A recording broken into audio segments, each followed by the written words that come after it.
Saya masih ingat ada beberapa kata-kata panduan yang dilafazkan oleh Yang Amat Berhormat Datuk Seri Anwar Ibrahim dengan memetik kata-kata puitis dari W.S. Rendra yang menyatakan bahawa perjuangan itu adalah pelaksanaan kata-kata. Dan apabila Yang Amat Berhormat Datuk Seri Anwar Ibrahim mengambil alih tampuk pemerintahan negara kita, salah satu perkara yang dinyatakan secara umum adalah usaha yang ingin beliau lakukan adalah menoktahkan kemiskinan di negara kita ini. Tentunya di peringkat perkhidmatan awam melihat itu sebagai satu gagasan yang sangat besar. Tetapi kalau kita lihat ini adalah perjuangan dan juga pelaksanaan kata-kata untuk menoktahkan kemiskinan itu, kita perlu laksanakan. Apakah usaha untuk membasmi kemiskinan ataupun menoktahkan kemiskinan itu adalah hanya di pundak Kementerian Ekonomi? Tidak. Ianya adalah tanggungjawab yang dilaksanakan secara bersama di Kementerian Ekonomi, di Kementerian Pertanian dan Makanan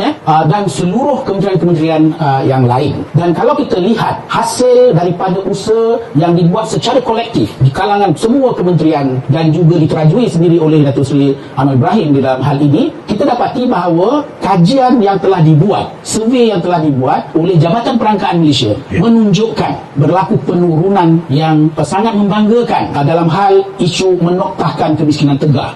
Kita tahu bahawa berdasarkan kepada survei berkenaan ataupun kajian yang telah dibuat itu, kemiskinan tegak pada 2023 itu dapat diturunkan kepada tinggal 18,000. Apakah angka itu menunjukkan kita gagal untuk menoktahkan kemiskinan?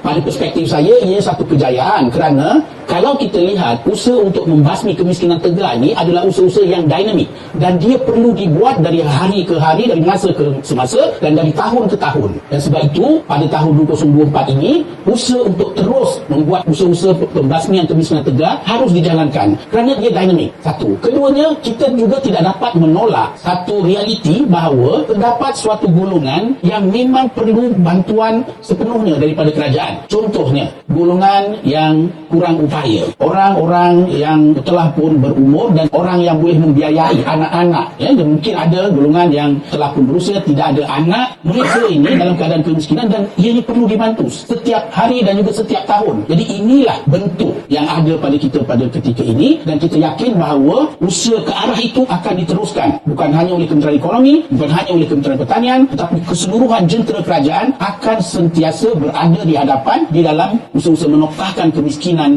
yang berlaku di negara kita Malaysia yang tercinta ini, Datuk Seri.